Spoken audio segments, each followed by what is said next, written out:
Sceglieva le sue vittime con attenzione, dopo ogni colpo si cambiava la maglietta per non risultare lì per lì riconoscibile e nascondere i suoi spostamenti alle telecamere di videosorveglianza. Gli investigatori della squadra mobile di Treviso hanno identificato e sottoposto a fermo di polizia giudiziaria un 46enne di Ponzano Veneto con l'accusa di essere l'autore dell'ultimo scippo, quello di sabato mattina in via Ortigara a Padernello, in cui è rimasta ferita una 76enne.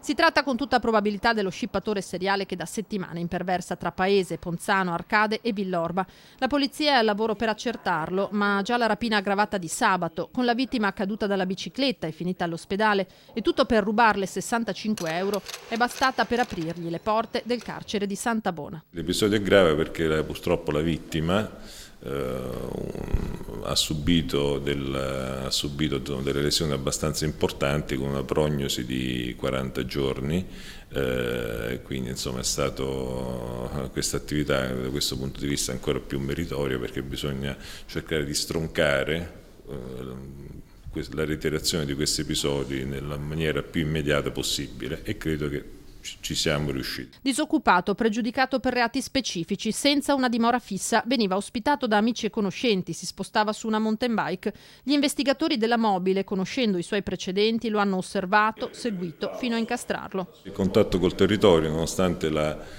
tutte le dotazioni tecnologiche di cui possiamo avvalerci, è importantissimo. Il contatto col territorio ci consente di individuare i soggetti che si muovono in un certo contesto ambientale, che possono avere attinenza a determinati fatti di reato. È la cosiddetta memoria storica dei nostri operatori, in questo caso della squadra mobile, che è assolutamente insostituibile. Nelle perquisizioni domiciliari, sequestrato materiale ritenuto utile ad attribuire al 46enne anche altri colpi, così come potrebbero rivelarsi determinanti i filmati delle videocamere e il riconoscimento da parte di vittime e testimoni.